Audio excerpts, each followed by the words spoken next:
Cette semaine, j'avais envie de faire quelque chose de très différent. Une chose que l'on n'a pas encore fait ensemble, de faire quelque chose de nouveau ensemble. Quand vous apprenez une langue, c'est vraiment important de varier les plaisirs, d'écouter du français qui vient de différentes sources et qui parle de choses très différentes les unes des autres. C'est d'ailleurs pour ça que dans nos épisodes de shadowing, on a analysé des extraits qui parlent de choses vraiment très variées. Ça va vous permettre de voir des mots, des expressions dans des contextes complètement différents.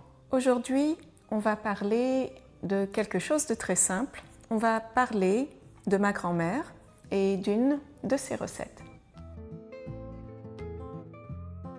Il y a quelque temps, ma maman m'a envoyé une photo d'une recette qui lui venait de sa maman. Une recette qui avait été recopiée à la main sur une feuille de papier volante pour la donner à sa fille. Pour ma part, je n'ai qu'une copie que j'ai imprimée puisque c'est ma maman qui a l'original. Je vais vous mettre une photo, mais vous verrez que cette recette a été bien utilisée puisque la feuille sur laquelle la recette a été écrite est tachée. Je pense que ce sont des taches de beurre. De nos jours, on perd vraiment l'habitude de recopier les recettes que l'on aime sur du papier en les écrivant à la main. Mais dans le temps, à l'époque de ma grand-mère, c'était vraiment quelque chose de très naturel de recopier des recettes dans des petits cahiers ou des petits calepins ou même sur des feuilles volantes comme celle-ci. Ça fait de très beaux souvenirs parce que, en fait, j'aime beaucoup revoir l'écriture de ma grand-mère. Ma grand-mère, c'était Mamie. On l'appelait tous Mamie. Mais son prénom, c'était Raymonde. Raymonde. Donc cette recette, c'est un clafoutis. C'est un dessert plutôt traditionnel qui est vraiment très simple. En fait, c'est un peu comme un flan avec des fruits. Donc, on incorpore un fruit, une sorte de fruit dans l'appareil. En cuisine, un appareil, c'est le mot que l'on utilise pour décrire le mélange des ingrédients, surtout quand ce mélange il est un peu liquide. Sinon, on appelle ça de la pâte. Mais avec le clafoutis, il n'y a pas de doute, c'est vraiment un appareil puisqu'il faut que le mélange des ingrédients reste liquide. À l'origine, le clafoutis s'était fait avec des cerises, mais on peut vraiment le faire avec n'importe quel fruit. Il y a une petite particularité des clafoutis à la cerise, c'est que traditionnellement, les cerises sont utilisées entières avec leur noyau. Il ne faut pas dénoyauter les cerises dans la recette du clafoutis. Et je me demande si vous devinez pourquoi il ne faut pas dénoyauter les cerises dans un clafoutis. En fait, c'est très simple. Il ne faut pas dénoyauter les cerises, sinon le jus de la cerise va se mélanger au reste de la pâte. Et ça va vous donner une pâte un petit peu rouge, pas très appétissante. Allez, je vais vous lire notre recette. Clafoutis, prunes ou cerises. Donc, on peut adapter la recette avec le fruit que l'on a. Et je crois que cette recette, elle a été recopiée assez rapidement parce que je ne vois pas beaucoup de ponctuation. Il n'y a pas beaucoup de virgules ou de points, c'est un petit peu difficile à lire. Battez 3 œufs, ajoutez 60 g de farine, 125 g de sucre, une pincée de sel, 3 décilitres de lait froid.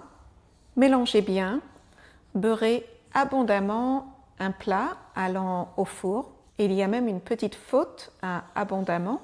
Abondamment, c'est 2 M, ce qui est très étonnant parce que je ne me souviens pas que ma grand-mère faisait des fautes d'orthographe. Donc, c'est peut-être une faute d'inattention parce qu'elle a recopié cette recette très rapidement. Donc, beurrez abondamment, un plat allant au four, un plat que l'on peut mettre au four, un plat allant au four. Placez côte à côte les fruits, versez par-dessus le mélange, saupoudrez de sucre et faites cuire à four moyen 20 minutes. Je crois que c'est ce qu'il est écrit, 20 minutes. Servez chaud ou froid. Allez, on recommence et je vais vous expliquer la recette un peu mieux. Donc si on retourne au début de la recette, ça commence par battez 3 œufs. Vous vous rappelez, on dit un œuf, mais on dit des œufs. Donc le F et le S à la fin de œuf, au pluriel, on ne le prononce pas. Battez 3 œufs, ça veut dire que l'on utilise l'œuf en entier. On utilise le blanc et le jaune de l'œuf et on bat nos œufs. Pour ça, on va utiliser sans doute un fouet ou encore un batteur électrique. Ajoutez 60 g de farine, ça c'est plutôt simple. Donc on ajoute à notre recette un petit peu de farine, 60 g, ce n'est pas beaucoup de farine. 125 g de sucre, c'est un peu plus de sucre. J'en mettrai peut-être un petit peu moins. Une pincée de sel et 3 décilitres de lait. 3 décilitres de lait. 1 décilitre, c'est 10 centilitres. Donc 3 décilitres de lait, ça fait 30 centilitres. Mélangez bien. Voilà, la préparation, elle est vraiment toute simple et vraiment super rapide. Et ce que l'on va faire ensuite, c'est que l'on va placer dans un plat beurré les fruits. Il faut bien beurrer votre plat parce que sinon, la pâte, quand elle va cuire, va coller. Elle va attacher et ce sera difficile de servir votre clafoutis. Si je me souviens bien, les fruits, il faut les mettre les uns à côté des autres, assez serrés. Et ensuite, on y verse notre appareil. On y verse le mélange que l'on vient de faire. Et ensuite, on rajoute du sucre par-dessus. On couvre légèrement notre pâte et nos fruits avec du sucre, saupoudré de sucre. Et en fait, il va falloir que je regarde ce mot parce que j'ai remarqué que l'on écrit ce mot saupoudré. Et moi, je le prononce saupoudré. Voilà, j'ai fait une erreur. Le verbe saupoudrer n'existe pas réellement dans la langue française. Et ça m'a pris toutes ces années pour l'apprendre. Il s'agit en fait d'une mauvaise prononciation, mais de plus en plus acceptée. Donc une mauvaise prononciation du verbe saupoudrer, qui signifie que l'on parsème une poudre sur un support. Voyons voir si j'arrive à trouver une prononciation. Saupoudrer. Voilà, ça c'est la bonne prononciation. Saupoudrer. Saupoudrer. Désolée pour ce petit aparté, mais au moins j'ai appris quelque chose. Saupoudrer de sucre et faites cuire à four moyen 20 minutes. C'est plutôt vague. Four moyen, donc peut-être entre 150 et 180 degrés à 20 minutes. Et tout ça, ça me semble pas très chaud et pas très long. Donc je vais peut-être regarder d'autres recettes pour voir s'il y a d'autres avis. Servez chaud ou froid. Eh bien allez, on va s'y mettre. Voilà, on commence par faire la tare pour arriver à 0. Ok. Voilà, ça dit 125 grammes, mais moi je ne vais en mettre que 110 grammes, 111 grammes. On est déjà à 0, super. Et on va ajouter 60 grammes de farine.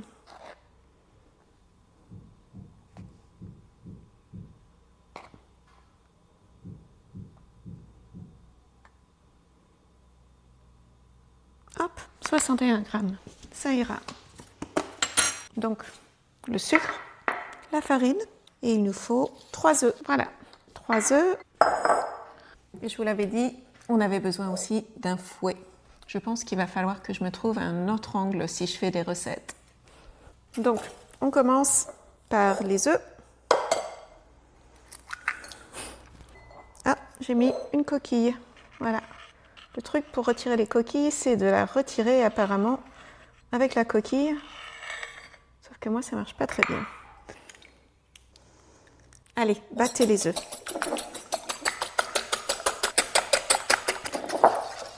On va ajouter la farine, 60 grammes. Je suis très très impatiente quand je fais de la cuisine, donc ça ne se passe pas toujours très bien.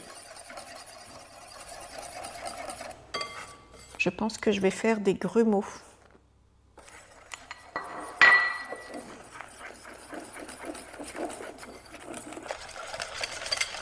Même pas, ça a l'air d'être OK. le sucre.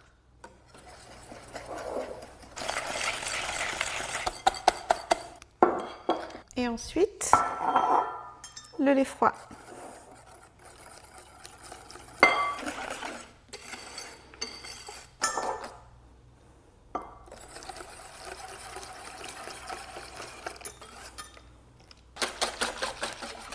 Voilà, ça c'est un appareil, c'est très liquide, très très liquide. Ensuite, j'ai 2 plats à tarte, un petit et un plus grand. Et je pense que pour le liquide que l'on a, on va utiliser le plus grand. Du beurre. On va donc bien beurrer le plat, généreusement. Surtout pas oublier les côtés. Voilà.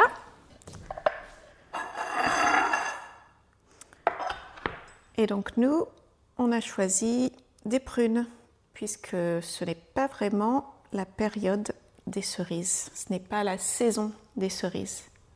Ce n'est pas vraiment la saison des prunes non plus.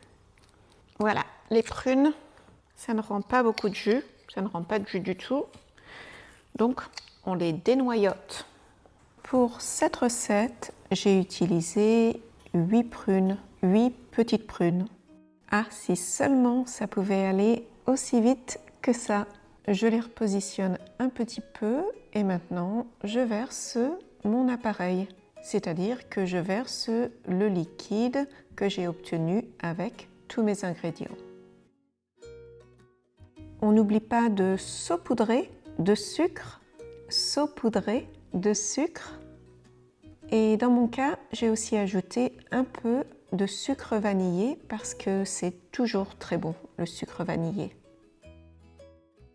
Et voilà, on met tout ça dans le four. Elle est plutôt belle, j'en suis plutôt contente. Et ne vous inquiétez pas, le clafoutis, quand il refroidit, il a tendance à retomber un petit peu. C'est tout à fait normal.